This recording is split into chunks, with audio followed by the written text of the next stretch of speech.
have something that they never had really here is tremendous security. You're going to be very secure, very safe, physically safe in addition to financially safe. So it's good to see you, Harold. Thank you very much.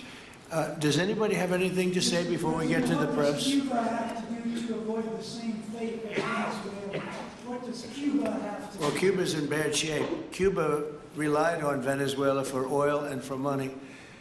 And nobody really knows what's going to happen with Cuba. They're doing very poorly. They're really third world all the way. And we have a lot of great Cuban Americans. And I would say Marco fits very solidly into that category. And I might ask you to say a few words about, we were discussing it before, Cuba is a very different, they don't have energy, they don't have oil, but they would live off of the oil from Venezuela. And what they do have is very strong people and very powerful people militarily.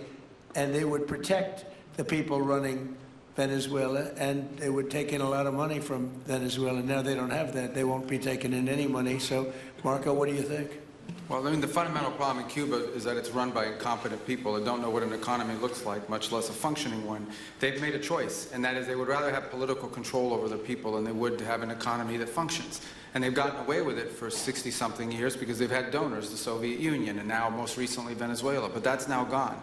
So the people in control in Cuba have a choice to make. They can either have a real country with a real economy where their people can prosper, or they can continue with their failing dictatorship that's going to lead to systemic and societal collapse. That's a very stark and dramatic choice, and it's one we hope to make the right one. We don't have an interest in a destabilized Cuba, but that would be their fault because they refuse to allow the people of Cuba to have either economic or political freedom for that matter. And you have